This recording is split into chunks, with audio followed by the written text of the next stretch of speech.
My name is Athena Kiblenyu. I'm a stand-up comedian, podcaster, writer, and parent. And being a parent is brilliant, but I do miss adult conversations. So to fix that, I invite a friend round every now and again to keep my company. And today I'm joined by the fabulous Ria Lina. Hello.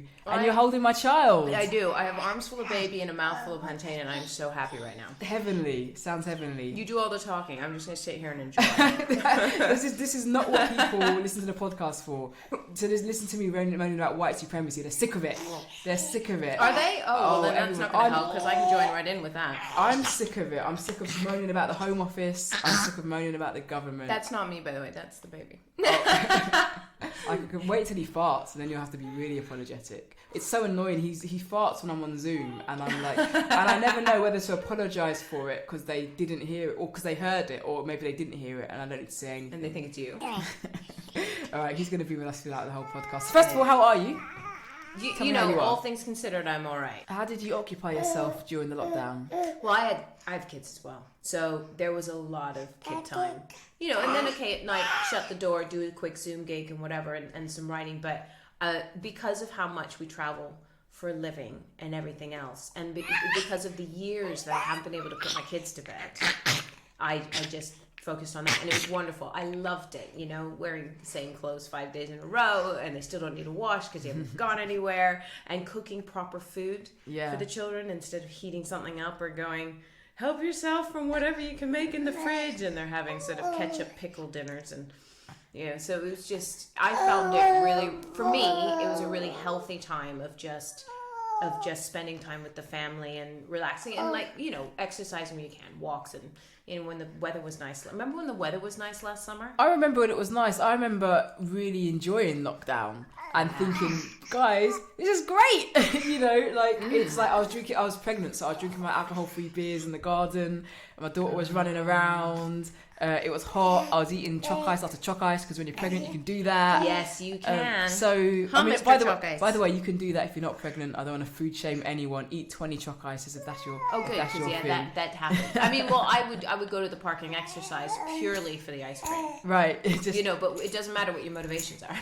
You can eat ice cream whenever. Eat ice cream after watching Love Island if that's your thing. But I felt privileged. I think if people who are maybe like alone and they're not really the kind of people that like their own company, or people who were single and they were dating at the time, I think they would have had a hard lockdown, because that would have been a big adjustment. So I was really grateful. And I said to you just before we started, I just moved into this house with my partner a few months before. So that was a timely decision, because had we not been living together, if I was still at my mum's, that was the baby too, Butterfingers baby.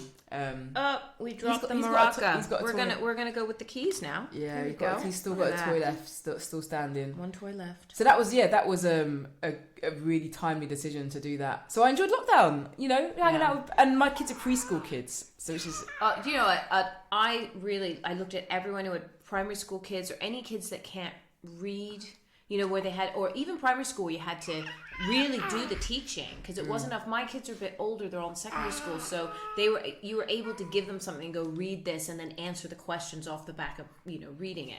And a lot of their work is online, so there was online resources and things like that. Where anyone with primary school kids, young kids that also still had to try and get work done. I don't know how you did it. So I know that I was very blessed in being in the position I was in during lockdown. And like you said, there were people who lived alone. There were people who maybe lived in tricky situations that, why play with the toy when my finger is so much nicer to bite? He likes to eat fingers. And that was not so fun now he's got teeth. Baby teeth are so hard. I don't know why they don't chew. They have soft food. Yeah. You puree everything. What you do with those teeth? Yeah, no, this is literally to ruin your nipples. That's what baby teeth are for, as I discovered. So you've got 3 children. We were discussing the perfect number of children to have. Oh, you were. And I said, you know what? If I'd had kids earlier in my life, I might have squeezed out another for the crack. But you're like, oh, nah, 3's an uneven number. You know, the hotel rooms don't work. No, so I wanted 4. Right. Because I was one of 2, which was great. And I think 2 kids is great. You've got one parent each, and you go on holiday, and, when you're smaller, you can all fit into one hotel room with 2 double beds in it, et cetera, et cetera. But I wanted 4 because I always wanted loads of siblings because it was just the 4 of us and that was it. We didn't have extended family. So I wanted 4 and we had one. My husband had a son already. And so when I started having kids, it was like, okay, we had 1 and then I had 1 and we had 2 and they were 9 years apart. So my eldest was 9 when the baby was born.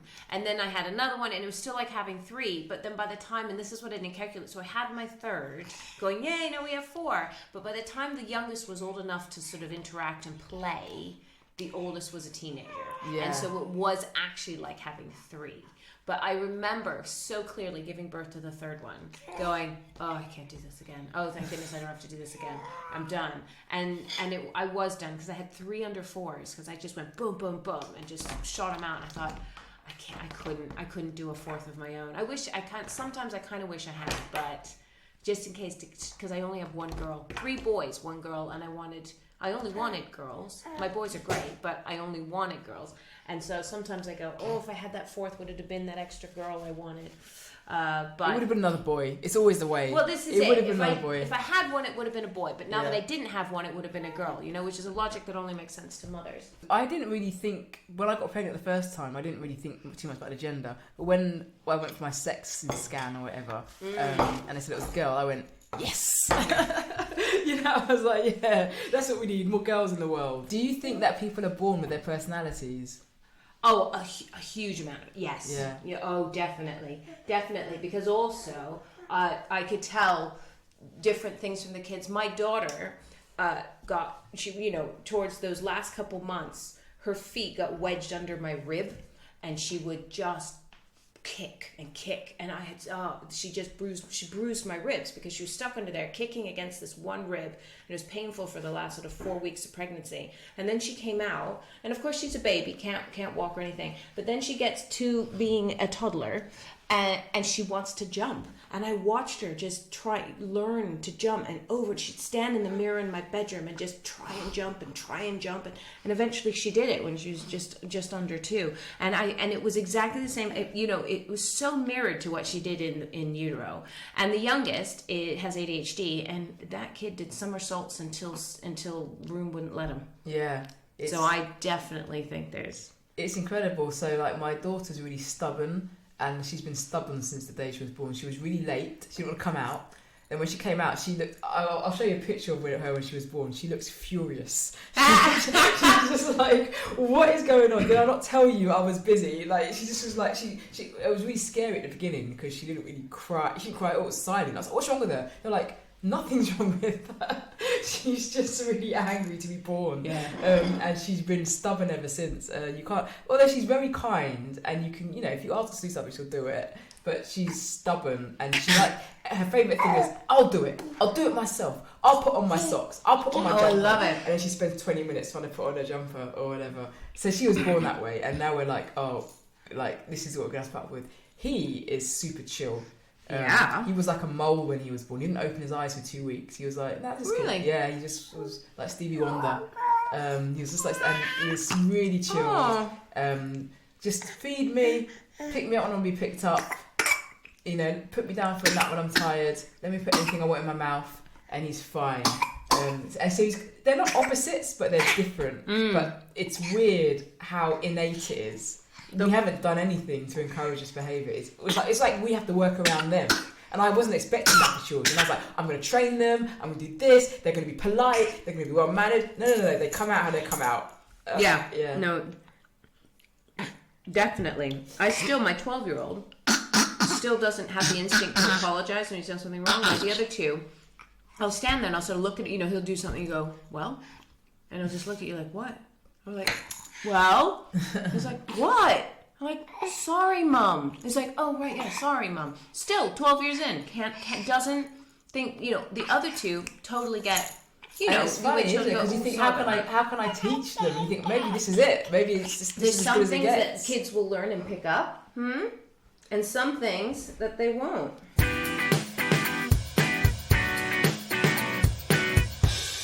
I wanted to ask you about your life before comedy, because like me, you had a career. What was your career? I described myself as a project manager. I had loads of jobs, but the last thing I did before I sort of quit was I worked in planning, and I worked in large-scale infrastructure. So I helped build stuff, big things. But I wasn't in construction. I was in like the paperwork side of it, and that's what I did for 2 or 3 years before I finished. But you had a proper job. You had a proper job too. I did have a couple proper jobs. I did. I went to uni and did biology and pathology and things like that because I loved it. I love forensics and pathology and all of that. And then off the back of that, I ended up in a PhD in viruses, in viral bioinformatics. Well, how handy is that? Right? Yeah. I know. Boom. Mic drop. And so I ended up in virology, and I did a bit of a postdoc after that.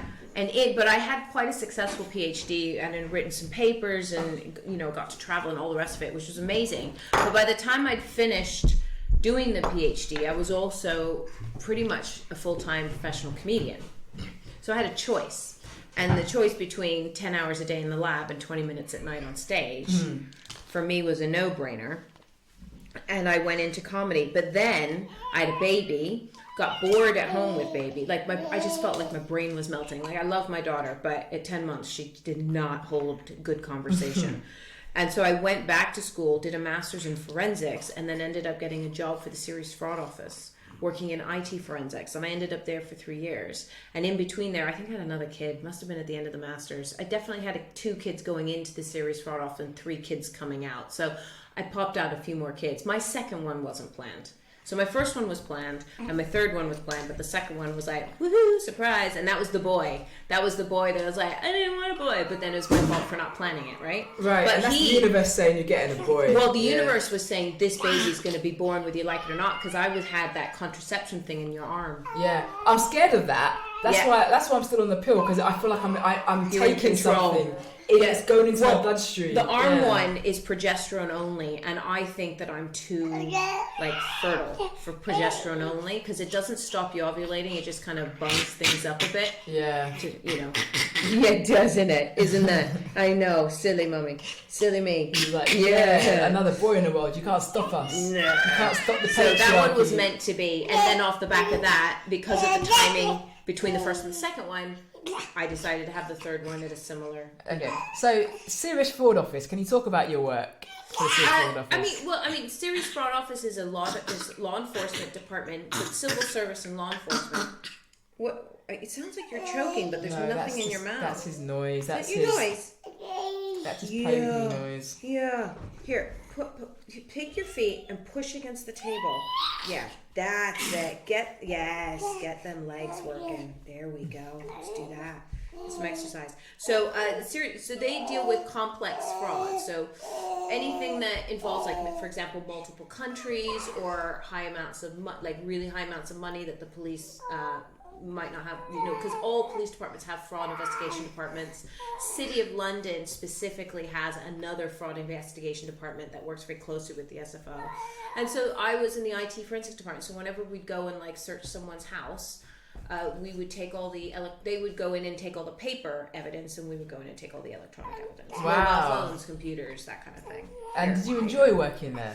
I did and I didn't. I enjoyed the work. I enjoyed a lot of the people there, but it's a very hierarchical civil service structure, and I found that really difficult. I found it really difficult. I would be rubbish in the military. You're sitting there at the bottom of the chain, but you've come in with often those of us that were newly hired had the most up-to-date information about what's going on out there, technologically speaking, and we were told, no, you have to do it our way. And we're like, but the best way is that. And they'd be like, no, but this is our way. You might want a nap. Is it nappy time? Is it nap? Sleep time? Is it nap time, little boy? But are you too excited? Are we excited? Are we excited? Are we dancing? Dancing. That's the wrong.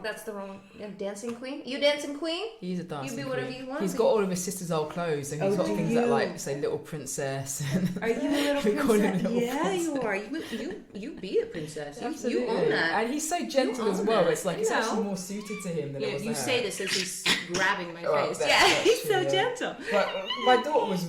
Everyone said, "Oh, well, you're having a boy. Well, be careful. They're really rowdy. Be careful." And I was like, my daughter is rowdy. What am I going to have if he's more rowdy than her?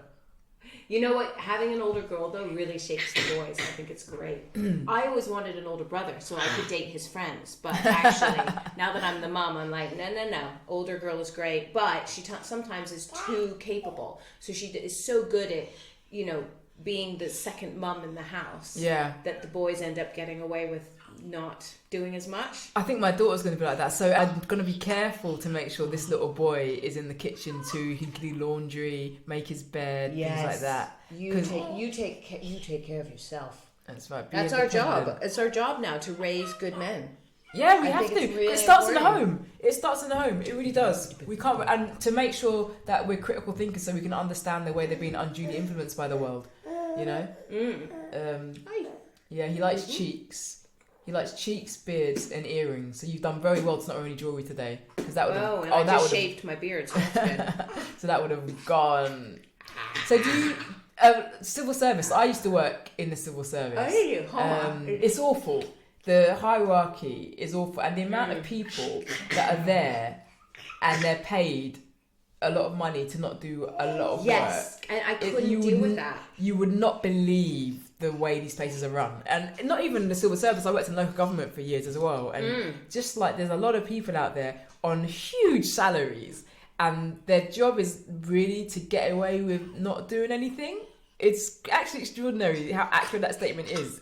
Is that what your experience was like in the civil service? It's dead man's shoes, pretty much. Like, there's no way to get rid of someone in a post if they're not doing a good job, as long as they're not doing a bad job, which means that you couldn't move up. Even, so also you would look at your career going, I will never progress in this as long, okay, my boss above me is only 45, so he's got however many years left, 20 years to retirement. It's possible I stay at this level for the next 20 years, even though I do a better job than my boss does. Or you facilitate them. What I found was I was in positions where I was facilitating the work of people who were on like 30 or 40k more than me.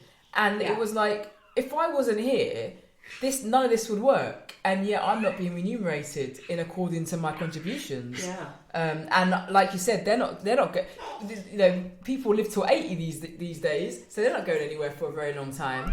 And I've also found the workplaces just to be really racist, and people wouldn't think that about the public sector. They think that happens in like banking or whatever. But I just found these places to be very much, if the face fits, you shoot up, and if they don't fit, you still scurry around and do work, and you have to be grateful for it.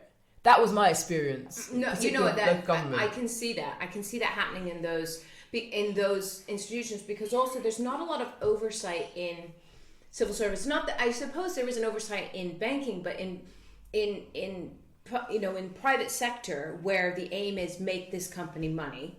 Fundamentally, if you are a good worker and you're going to make the company money, that's going to have value. Now, I'm not saying that they're colorblind there either. Yeah. But in civil service, it is a very nepotistic kind of like, I get on with you. If I promote you, I'm going to be spending 4 days a week with you, so I'm going to promote you.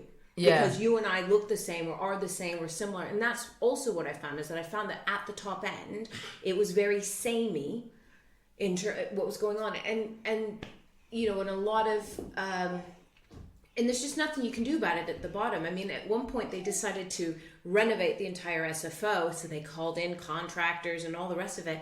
And at one point I remember sitting in a meeting where one of these external contractors came in and said, okay, we're going to cut this particular service to the employees, and it was some sort of education service, and it was only 300 quid per person per year, and there's only about maximum 400 employees. Okay, so whatever the math is on that, 12,000 a year.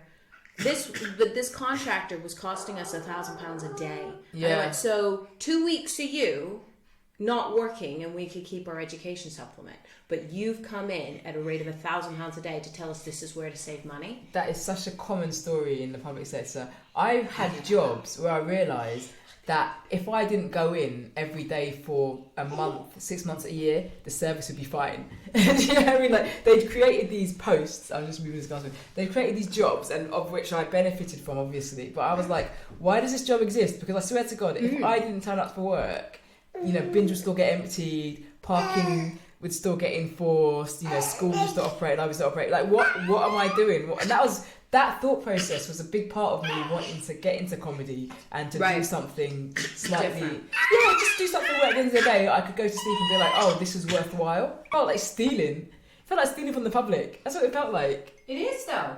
It is, I mean, it's the same way. Wasn't it Tony Blair that reorganized the NHS and put in all these extra layers of management that still exist today, but just said, how can we add bureaucracy and get a whole bunch of people that don't need to be meddling with the NHS in at the NHS, you know, get them money for nothing. Yeah. Did it need fixing? Probably. I'm sure that some fixing was needed, but I'm not sure that that was the answer. And I'm not against administration as well, and I'm not against business consultancy and things like that. That kind of stuff is also needed against like operational stuff to make sure it all works. Yeah. So the public sector was frustrated, and that's why I was really bothered with the whole narrative when Jeremy Corbyn was Labour leader. I can't make everything like this. No way, because I've worked in it so much. I don't. They're really, I don't want these guys. But that's the other thing is that when you, in Singapore, if you work for the government, that means you're top of your class.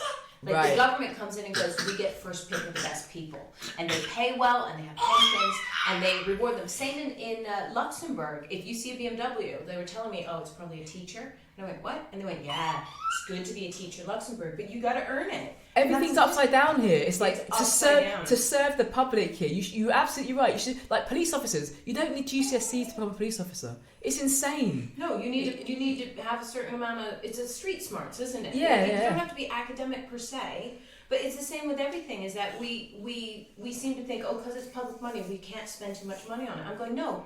I'm happy for you to spend good money on good service. Yeah, we want the best people working for us. Let the idiots for Santander. Do you know what I mean? We want the smart people working for us. We want the smart people doing the teaching and being the doctors, and we want to keep them. And we're not paying like the NHS. I think that the doctors and nurses have some of the lowest pays in the world for medics. But I also think there's a class system here. So a lot the people in the civil service will say, "Oh, we do get the best," but their definition of what the best is based on who does a civil service fast track scheme and who goes to what university and what public school did they go to, as opposed to what are their competencies. That fast track thing, I bought a book looking at the tests, and this was before I was diagnosed autistic. Could not understand the questions. I was looking at it going, what are you asking? And it was some kind of skill set of, can you politically read between the lines on this article? Like it's a very strange skill set that they're looking for, but it is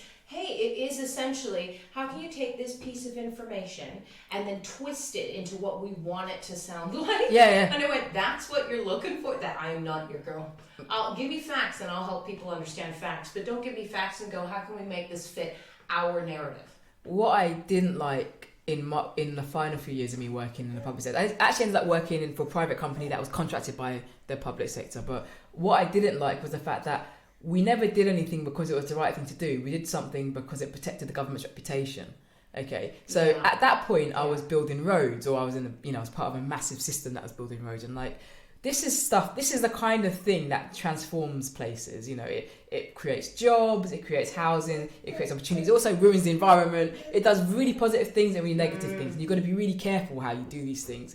And I can't think of one decision that was taken for practical reasons. It was always political. Or we're going to do that even though it's harmful because that guy wants it. Or we're not going to do that even though it's beneficial because that guy doesn't want it. And it's like, but this is not the purpose of development. This is not the purpose of public construction, right? We build things because they work for the people. And the people pay my wages, so why aren't we doing things for the people? And that's how this country works. So the class system's a terrible thing. We talk about race a lot in this country. The class system's more damaging, Oh, the class system's far more damaging because you can do I think it's easier to escape the barriers around your race than it is to escape the barriers around your class in this country. If I'm honest. I 100% agree with you there on the class system, and I'm always very grateful that I'm slightly outside of it because I don't look like I come from here, and I don't sound like I come from here, even though I was born here. It means that people don't automatically position me in the class system. Do you think it's class right now? Because this is one of the things we're both finding. Is that right now in the media, which is where we work, really, they're now actively looking to tick those boxes, aren't they? They're actively looking to tick diversity boxes. Absolutely. I was really busy during lockdown because someone murdered George Floyd. Do you know what I mean? I have to reconcile myself to the fact that everyone suddenly thought, oh, Athena can write jokes, and in particularly political jokes, and we'll get her to write those jokes for us because someone stood on his neck for 9 minutes. And that's a horrible thing position to be put in, to be like, oh, you... But the only thing that makes me feel better is I'm in these rooms now, and I'm like, I should have been in these rooms years ago. You know, so I do feel like I don't have to justify myself. Oh, agreed. And I'm in a similar situation because of a viral pandemic has killed 4 million people worldwide, and I have a degree in virology, but I'm now a comedian. It's a very similar thing. It's like that USP, isn't it? It's like, oh, great. You take a box that's useful. With complete disregard for the fact that actually the word, you're not... Now, some of it, to be fair, some of it people are like, oh, Ria, you're a scientist. Can we get you on in that capacity? As a comedian, but also a scientist. Fine, I hear that, great. But sometimes I'm being asked to do the same job that I could have done 3, 4, 5 years ago. Yeah. You know, come do this show. We just need you to be, most of them we need you to be a woman, because that's still a thing. The first box to tick. We need you to be a woman. We need you to have a face of color. Okay, tick. And then we need you to be funny.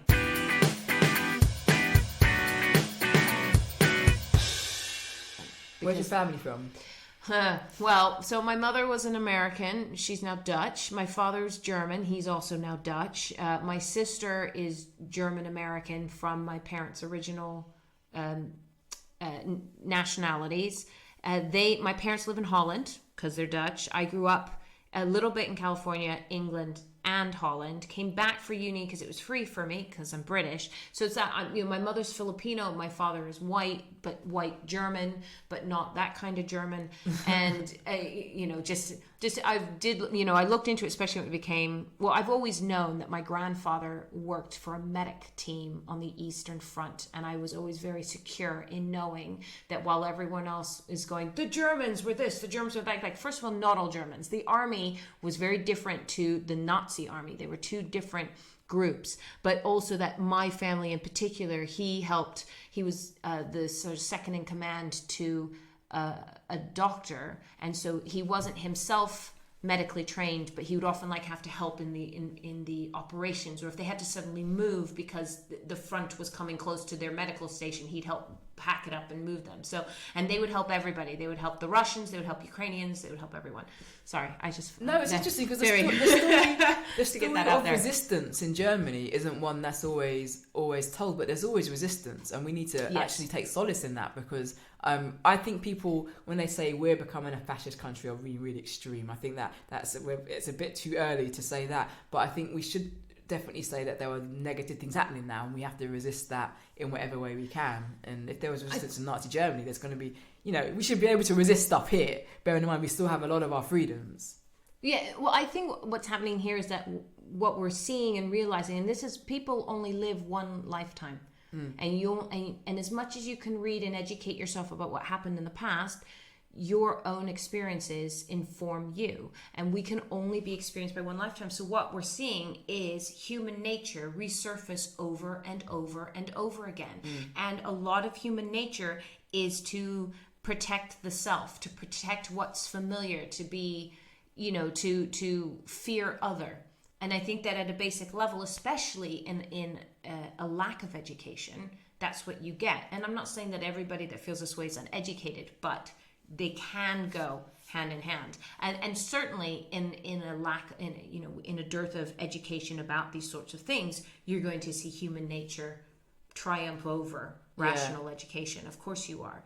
And I think that's what we see. I mean, this pandemic is a perfect example of where we've seen something catastrophic on a scale that we cannot begin to comprehend, but caused by something so small that you can understand why people go, I don't think it exists. Because there's no way to tangibly, war is tangible. You know that war is happening, but a war against a virus, you don't even know. Is it? Or and we've always had viruses, right? Like, what's the big deal? I even have sympathy with anti-vaxxers, because think about it, we've had viruses and diseases since forever, right? So if it was that easy, if all you had to do was just spend lots of money and make a vaccine, why do we still have sleeping sickness? Why do we still have malaria, right? So I understand people going, well, hold on a minute. 18 months ago there was this thing killing us, and now you're saying, oh, we've got a vaccine for it. So why don't we have vaccines for for everything. Yeah, you know, and why was it so fast? Why was it developed so quickly and everything else? And again, it's I know. Being a scientist, I was abreast of when we had the first SARS outbreak, when we had the MERS outbreak. We've actually been researching coronavirus vaccines for almost 20 years since SARS came along the first time and indicated that actually coronaviruses are something we should be paying attention to as a species of virus. And so when we got to this one and everyone went, that was too fast, we go, well, no, actually, that's 20 years in the making. And then because we have a world stage where coronavirus is where SARS-2 COVID was everywhere, we actually were able to conduct very comprehensive vaccine trials. People go, that was too fast, it should have taken that long. No. The reason that most vaccines take years to develop is because in order to test their efficacy, you have to not on purpose but naturally wait for any of your test subjects to be exposed to it. You can't literally say, okay, I've given you a test vaccine for Ebola. Can you please go and try and catch Ebola? You can't do that. That's not ethical. Yeah. So you have to wait until that person might possibly be exposed to it and then go, did they catch it? Right. It's risky work. But in this pandemic, we've been able to basically take anybody and go, do you want a trial vaccine? And people have been very willing, but B, we don't have to wait long to see if they've been exposed to it because it's everywhere. At one point, 1 in 20 in London, I think 1 in 20 people had it at one point. Or even less than that. Well, we're getting there now again. We are getting up there in terms of... Which is mad, actually, because I've been double jabbed, but Is he asleep? He's playing around. So I'm going to, I think he's falling asleep now. Incredible. Oh my gosh, that's incredible. It's just like, do you know what? Wonder My baby. daughter was such a crazy baby. This is some god saying, well done, Athena. Yeah, right. If you lived with that child, well done. This is your reward. But he's just phenomenally like sweet and simple. Okay, I'm on the bed in my blanket. I'm tired. I'll have a nap until feeding time now. Yeah. So you might get to give him a bottle if he wakes up before you go. How exciting is that? Nothing beats a baby suckling. Yeah, it's nice. Yeah, because he's on the breast and bottle, and we're thinking about stopping his breastfeeding now, and I'm like, I don't really what. What's this we? What do you mean we? Exactly. It's you. You get the choice. It's me. It is Who's me. we? Some dude that I live with. No, I'm sorry. Some dude does not. No dude gets to go, excuse me, but can I have your tits back? Nah. No. Yeah. You do what you and baby want until you and baby are happy. That's the hardest thing about being in a relationship. Like, I personally believe that with parenting, you have a primary carer. Unless you're one of those mad people who have a 50-50 relationship, which is like, good luck to you guys. I don't know how you do it. But when you've got one parent who does like the majority of the childcare, I do think that means the majority of the decisions lies with that parent, because whatever you do has to work for them. It has to facilitate. And I worked. I didn't really have any maternity leave, so I was in writer's rooms, just like with this baby hanging off me. Right? And especially because everything was at home, it was great, so I could do everything via Zoom. But the point I'm making is like, it's weird because I don't want to be old-fashioned, but I actually think, yeah, mummy does know best, actually. Like, I do think, But it's your body. I can't imagine how anyone else could think. No one else has a right to decide when you're done breastfeeding other than you and baby. Yeah, I agree with that. It's true. I'm just trying to be like, nice. No, I'm not. No, sorry. We've come too far for nice to come in. Yeah, being nice. No, it's true. And you know that the Western world and the UK is part of this. If you go to the World Health Organization and look up breastfeeding rates, we have one of the lowest rates of longevity. And it's really sad because it's one of the best things to do. If you got no money for formula and you got the time, then problem solved, right? Yeah, and it's and antibodies and everything else. Yeah, especially right now where antibodies are kind of hot thing right now. Yeah, kind of handy. You're a scientist. You know what you're talking about. I'll just play this back whenever I get a hard time. Yeah. But the biggest thing is, like, I like sleeping with him. So I co-slept with all of them. Oh, it's the best, isn't it? And they wake up and you just stick a breast in their mouth and you fall back asleep again. And you don't have to go upright, because that's the other thing about, oh gosh, now we're getting nerding out on parenting. But now, first of all, when you co-sleep with baby, it's important that neither of you, anyone in the bed, is not on any kind of drugs or alcohol or anything else. That's the key. And that's where you find people are like, I'm going to roll on top of them. I'm going to make them, I'm going to suffocate them. Breastfeeding mothers don't fall asleep deep enough to do that, as long as they don't have any other drugs in their system. I wish, mate. So that's right. It's like, not even a bit of cocaine. I've got cupboards full of wine that I'm just like collecting dust right now. Oh, you'll catch up. Don't worry. When they're teenagers, you will definitely catch up on all of that. So don't worry about that. But co-sleeping is amazing, because one of the things that makes newborn parents so tired is the uprightness. Is going from lying down to going upright, and then that flicks a switch in your brain, and then you're awake, and then then you have to get back into that sleep. With you, when you co-sleep and you never actually sit up, and then you get back to sleep a lot faster, and it's a lot healthier for you. So we used to do, what we would do is, my husband would, when the baby woke up, my husband would get upright, change the nappy. I would never wake up. I would never go upright, and then he'd give the baby back to me. So he would then be able to go back to sleep again and not have to worry about baby, and then I would do the other half. Do you know, we split it that way? That's brilliant. I hadn't thought about the upright and thing, because with my daughter, so I was living with my mum for a year with my daughter, so it was just me and her and my mum, so I had full control, and my daughter never took to the cot ever. If you put her in the cot, she would act like the cot was on fire. Before her back even touched the mattress, she'd be like, ah! So she always slept with me. And so whenever people were like, wow, it must be really hard being a parent, you're not getting any sleep, I'd be like, I'm getting more sleep now than I ever got, right? Because I'm not working and I sleep with her. And she used to just she learned even how to lift up my top. And I'd just be like, oh, okay, she's having something to eat now. And I just sort of be half asleep next to her. And it was great, but with this one, I'm getting up to feed him. He comes in what happens is he goes into his cot, and at about 4 a.m, I think, fuck this. He comes out and I just stick him in the bed. But you should get your husband to get him out of the cot, and you never get up, because you still have to kind of be awake until they're finished feeding, because you probably have to adjust things, and if anything drips or whatever. Yeah. So I would always be semi conscious during the feed, and I wouldn't go back to sleep until the feed was finished. Yeah. But because you're half asleep. Exactly. But because my husband would do the up and down stuff between us, we got enough sleep. That's a really good way. That's a really good way to distribute the labor, because with breastfeeding, so much of our onus is on the mother. It can be hard to understand when you're not the mother. Okay, how do I contribute? What do I do nappies. here? Nappies.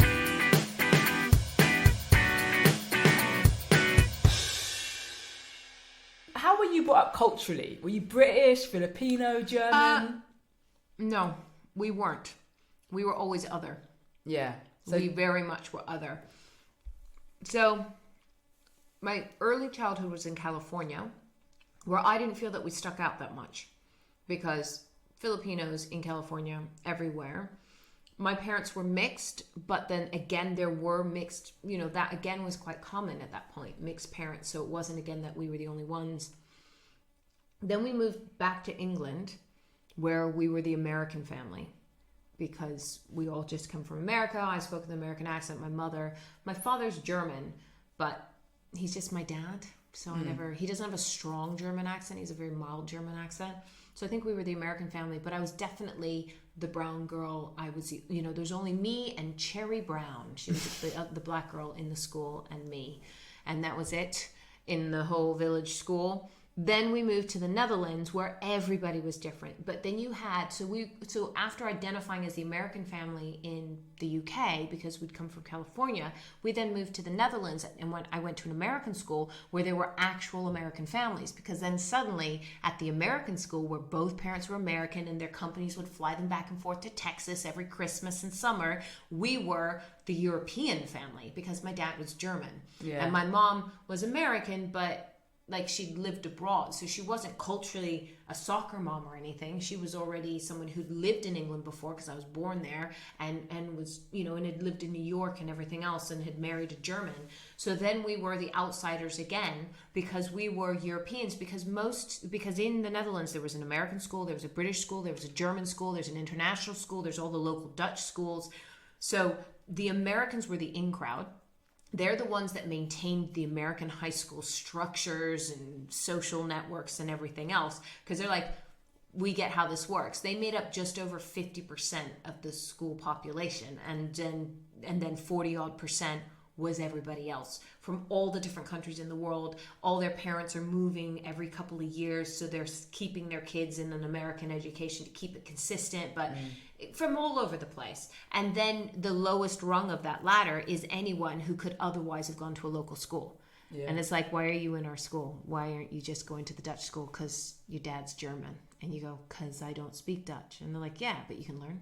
So that I was at the bottom of that rung then. Oh, that must have been really difficult for a young person. It was, I mean, there were a number of issues I had in high school, but also being 2 years younger than everyone else, it turns out, doesn't help either. No. Oh, and they treat you like, they must treat you like, it's almost like having a little sister and being like a slightly... No, you like your little sisters.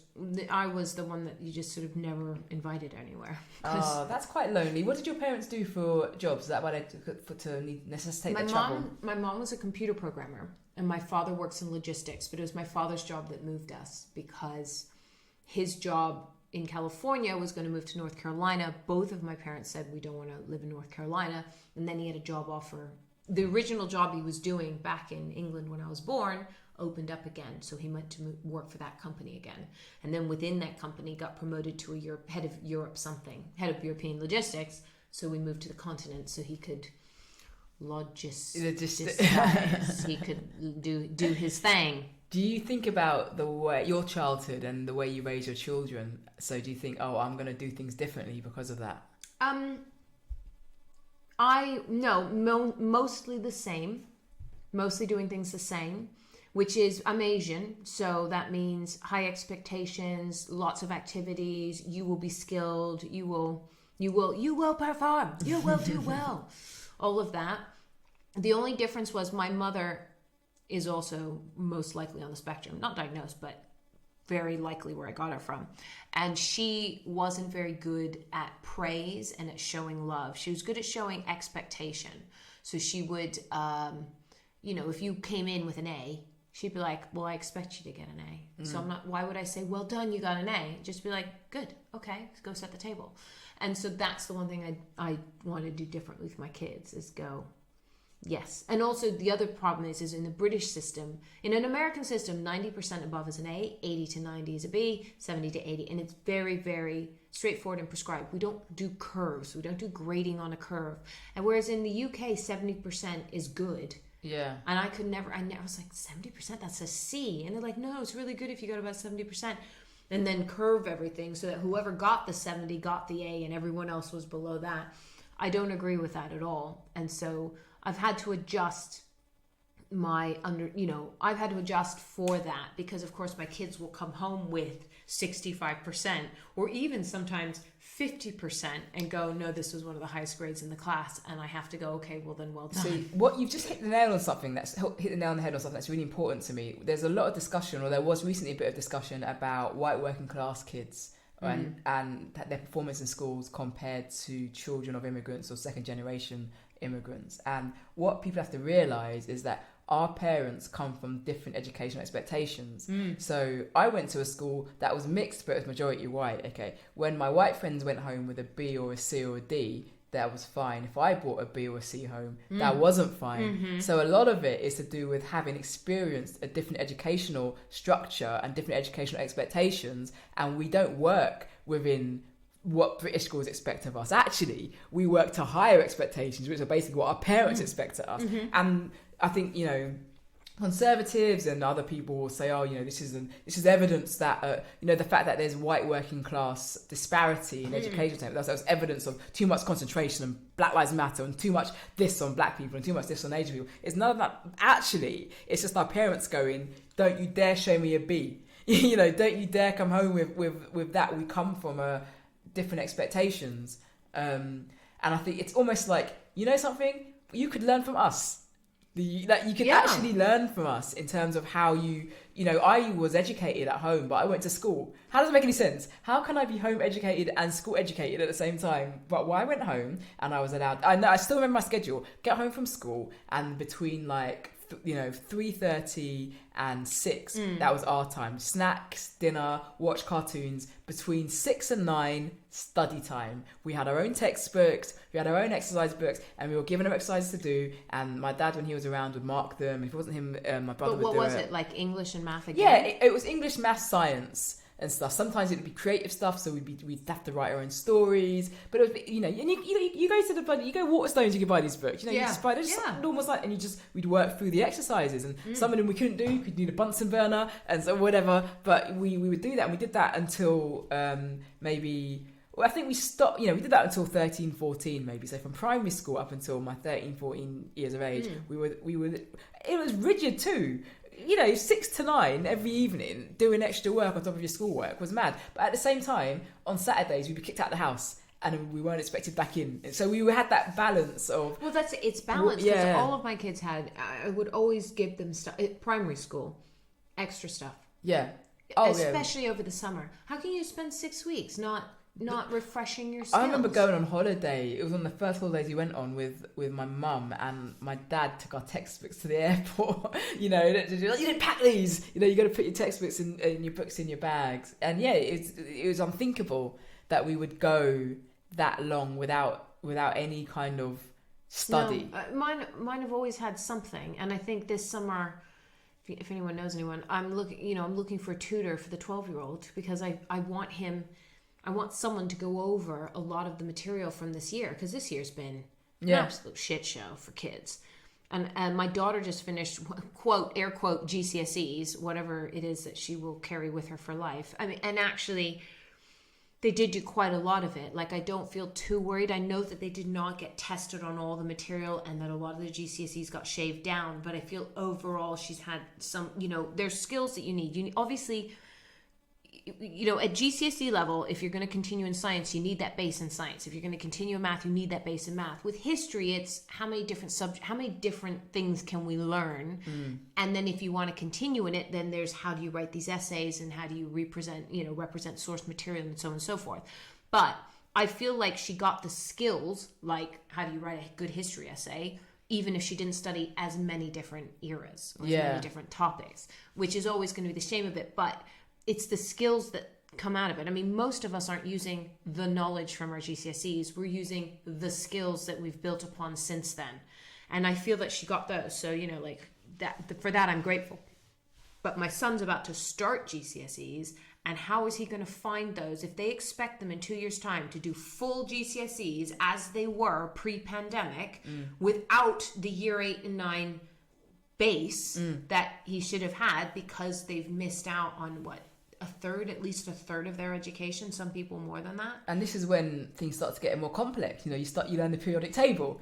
Science isn't just, this turns pink. It's like, it becomes technical almost, and it's scary. And I think we, as parents and carers, have to take responsibility, because the government's not doing it. I've always said this about the pandemic: don't listen to the government. That actually make your own assessment as to what's necessary. And what you said, that you're looking for a tutor. I think that's really wise, because I don't think there's going to be much additional teaching coming out of the schools. I've been reading stuff about summer schools and stuff, but how are the teachers supposed to do that? The teachers have that 1.5 billion when they said the school czar, gosh, all these czars, the school czar guy said we need 15 billion to fix this for the children, and the government went, you can have 1.5.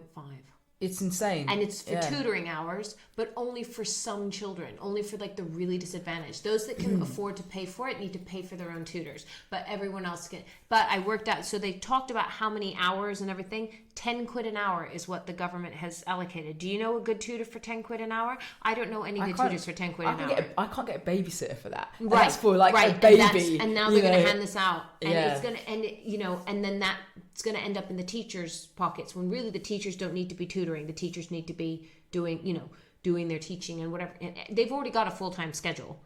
But where's this tutor? I don't know where they think they're going to find these tutors. I know, 10 or an honestly, hour. I know it's difficult, and I know I'm probably in a privileged position to say this, but I will take responsibility for my children's education. I don't trust this government to do it. Oh, completely. From what I've been seeing over the past, 10 years, for 10 years, everything they've ever said on they've said in education, I've disagreed with wholeheartedly. So when they go to school, I'll say, do what it takes to pass the test, because at the end of the day, this is a system, and you need to align yourself with the system. When they come home, I'm going to be like, this is the real world, and this is what I'm going to teach you. Everything from, in fact, I was talking yesterday with the person who was my guest about books, and a report came out last week about how 1% of books studied for GCSE are written by people of colour. And I was like, go upstairs into my daughter's bedroom, or go and look at my bookshelves upstairs and see if there's 1% of books there. Just because the schools are teaching it doesn't mean that's all the kids have got to read. You know, if we trust our schools to give our children a rounded and effective education, and only trust them to do that, you're outsourcing a massive amount of responsibility to a very reckless government at the moment, a hugely reckless government. And yeah, I don't know, like, anyone who's listening who's got kids, don't just say they've gone to school now, everything's sorted. It's not sorted. They're being neglected intellectually. But actually, I mean, you know that I was talking, when my kids were in primary school, I was talking to the primary school teachers there, and more children are arriving in nappies at 4. Yeah. And they're expecting the teachers to potty train their children. Now at nursery, yes, I think it's a huge part of it, but not at school. It's insane. I mean, my kids all went to nursery, and it's a homeschool relationship with the potty training. You have to work together with them. You can't expect your child to be in nursery for 8 hours and not be potty trained. Right. But at school, they're there for other things. Kids were coming in and they were still needing naps in the afternoon at 4 or 5 years old, because they were still having naps. Which meant that the teachers had to sort of go, no, I need you to stay awake after lunch. Come on, Can you imagine? Like, head on the table. Yeah, no, they were falling asleep on the carpet. Yeah. They were sleeping on the carpet because they weren't sure. And, how to use a toilet and everything else. And the expectation that school is everything. And I think that, I'm one of now my kids are at secondary school, and I worry every time I send an email, I'm that parent that they go, oh, Ria's emailed again. Ria wants something. But a lot of the teachers tell me that they don't get any support from some people at home, that they can't reach a parent. There are parents that don't care. Yeah, like, just go whatever. I pay my taxes, you teach my children, I've got things to do. And a lot of parents are busy. Or they had a negative experience themselves at school, and that carries over. Yes, they're busy, they have their own issues that they need to deal with, all sorts of reasons. But I think what I find, the conversation we're having at the moment, particularly with COVID, is it the state, or is it about personal responsibility? Should the state look after us? Actually, it's a combination of the two. It's a partnership. It's a partnership. Should the NHS look after us, or should we look after the NHS? It's an absolute partnership. It's a case of we are a very rich country. We're rich because of what we did to other nations, and we have all these institutions, and we should expect them to handle their shit. You should expect your teacher to discipline your child to a certain extent, and we should expect our hospitals to treat us when we're sick, even during a pandemic. However, that should be facilitated by the personal responsibility we take for ourselves, the responsibility we take to us children to widen their reading, for example, or to discipline them, or to potty train them, or similarly to look after our health. So when we are sick, the NHS is better equipped to look after us when we're really sick. So I always find it really extraordinary, and these days more than ever, we just like to park ourselves on a hill and stay there, rather than saying, actually, maybe it's a combination of things that are right.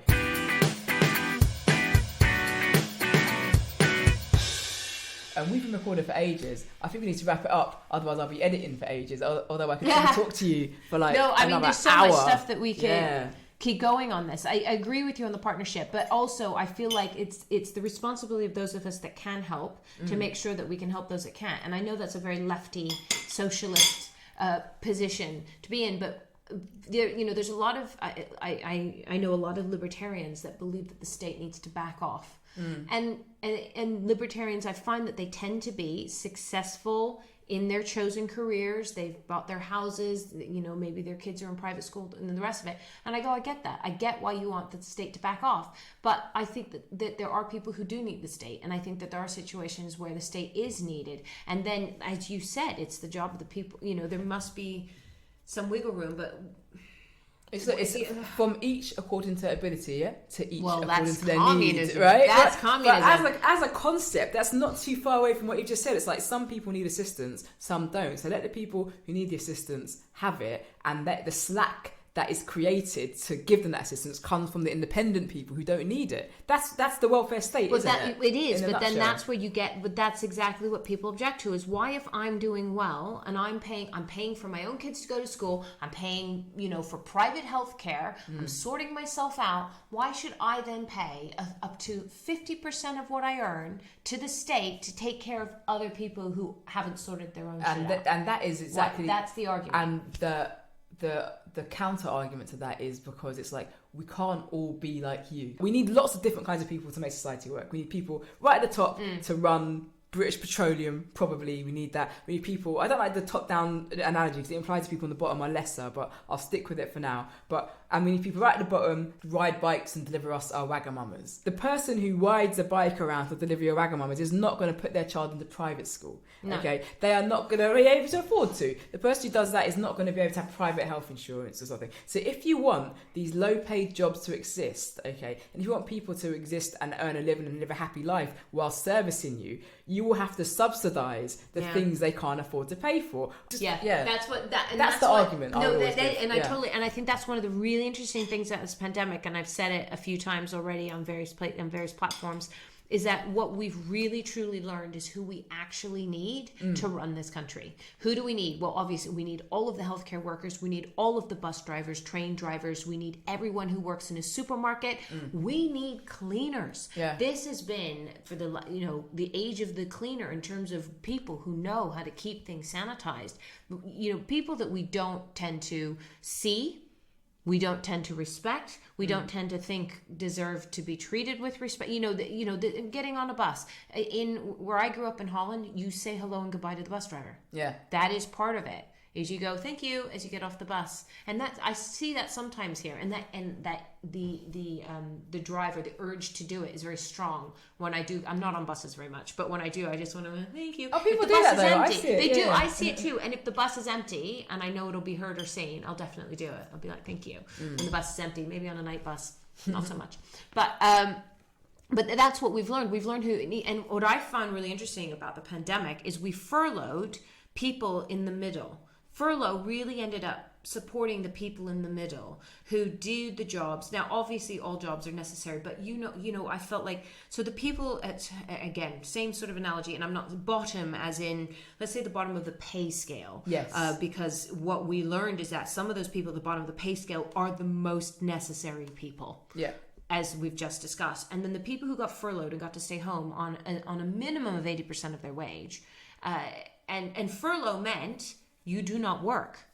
It was very specifically, you stay home and do not work. It's illegal to work. Job. It was illegal to don't get another job, don't do anything. So stay at home, enjoy your garden, make your sourdough. And those were the kind of like PR and, communications executive. Yeah, the kinds of things that you go, okay, but if Armageddon came, we wouldn't be going, where's a communications expert? If we had to repopulate a planet and we were collecting useful people. Yes, they wouldn't be wouldn't be front of the line, would they? So it was really interesting to see how that was so messed up. And then even now, we're still arguing about whether or not the top end should siphon off 1% to give to the people that made us, made it possible for us to be here today. And now we're in an argument, because we're recording this right before potential Freedom Day. Now we're in the argument of whether we should give them a break or not, and we're going nah. The rest of us want to go to the pub. So if you could please still just prep for yet another massive wave of people coming your way, and wear a mask or don't wear a mask because your mask offends me. Well, that's the worrying thing about masks, is that if you wear now after Freedom Day, the people who do choose to wear them, it's not as simple as choice. It's so people are so angry about this. That with the people who don't think we should be wearing masks are now, after Freedom Day, going to start discriminating against those that do. Yeah, they're going to walk up to people on trains and go, "Why are you wearing that mask?" I think so. And I the community kind of feeling that we had during the pandemic, where everyone was like, "We love each other, clap for the NHS." I think that will evolve after Freedom Day. I think we'll start to see maybe the true colours of people in this country. You don't think we've seen their true colours yet? Oh, listen, we've got nowhere near it. Seriously, we've got nowhere near it. It's gonna get worse. And the polarisation between Freedom Day is wrong and Freedom Day is right, because now we've got something to pivot on it. So generally people are like, oh, we're anti-vaxxers or we're pro-vaccine and we're this and we're that. But I think now people are going to really, well, it's like you said, the visual idea, I've got a mask, so you know what I think. Or I'm not wearing a mask, so you know what I think. So I think it's going to be more of aggressive conversation on social media. There's going to be more videos of harassment, I think, and discrimination, like you said, and I think that there's going to be more discontent, and I worry about that, and I want to talk about that more. But seriously, man, I've got things I can't be editing for 3 hours tomorrow, so we have to wrap it up. I'm sorry. Well, we'll have to more do it to again. the point. We've run out of plantain, so Yeah, I've eaten you. 2 plates worth of that, and it's amazing. I'm pleased. I love it when people eat my food. Ria, thank you for coming to keep my company. It's been fantastic. Pleasure, absolute pleasure. It's great to have a proper chat. It's beautiful. Thank you.